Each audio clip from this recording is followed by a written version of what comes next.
Aujourd'hui, je vais te parler de SEO et plus précisément comment déterminer tes mots-clés par catégorie.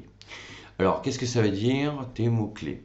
Alors, tu as déjà dû entendre parler donc de SEO. Et ce qu'il faut savoir, c'est que quand tu crées du contenu, euh, les moteurs de recherche de Google scannent le net et à un moment donné arrivent sur ton blog, sur tes pages et donc sur tes articles et scannent le contenu de l'article.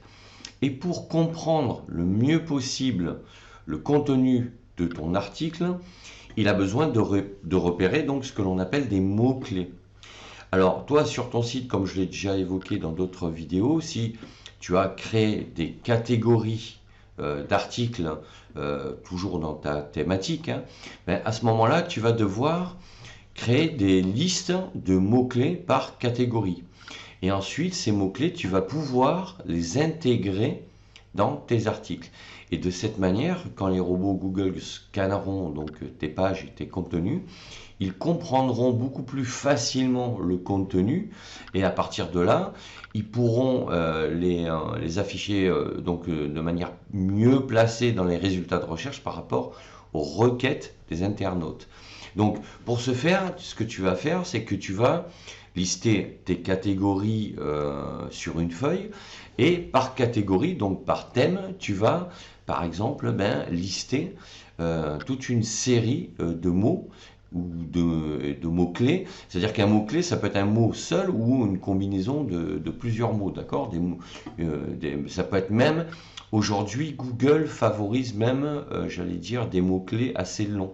C'est-à-dire pas des phrases entières, mais plusieurs mots ensemble et qui indiquent bien le contenu de ton article. Donc ce que tu vas faire, c'est que tu vas, par catégorie, comme ça, te créer une liste de mots-clés. Et moi, ce que je te conseille de faire, c'est d'essayer d'en créer minimum une trentaine par catégorie. Tu les enregistres sur un document Word, ça suffira largement. Et quand tu écris un article, tu ouvres, d'accord, ce document avec tes mots-clés.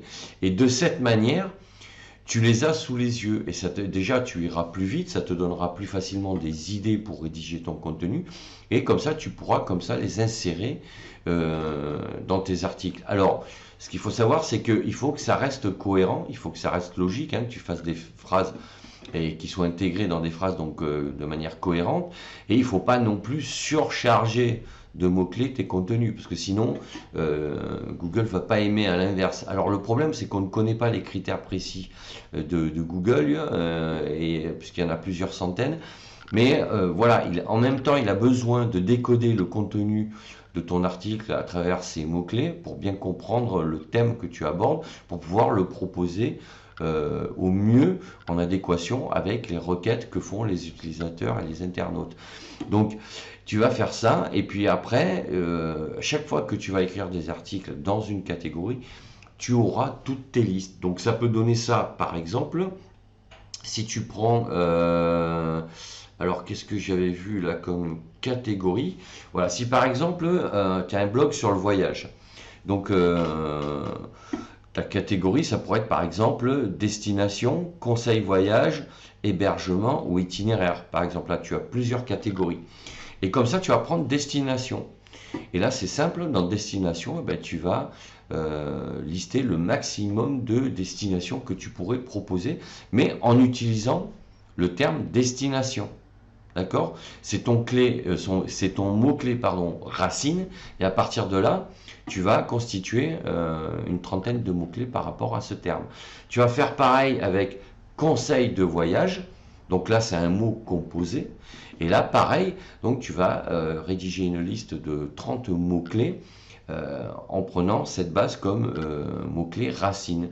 Et après, tu vas faire la même chose avec hébergement, avec itinéraire, etc., etc. Voilà. Et comme ça, quand tu rédiges tes articles, tu es sûr d'avoir des mots-clés pertinents. Alors évidemment, moi ce que je te conseille de faire, c'est la technique des séries. C'est-à-dire que quand tu vas rédiger un article, tu vas utiliser par exemple les 10 premiers mots-clés dans ton article et après quand tu vas écrire un deuxième article, tu vas utiliser les 10 mots-clés suivants pour éviter de répéter à chaque fois les mots-clés. Alors de temps en temps tu peux les mélanger aussi, Voilà, mais tu vas fonctionner par série. Mais surtout, évite de surcharger, d'accord? Donc, après, si tu fais par exemple un article de 1000 mots, bon, ça peut être intéressant d'avoir à peu près entre 10 et 15 mots-clés. Mais c'est pas la peine de surcharger non plus, d'accord? Voilà. Alors, ce que tu peux faire aussi, c'est quand tu rédiges tes titres d'articles, ben, c'est d'intégrer dans tes titres d'articles déjà les mots-clés.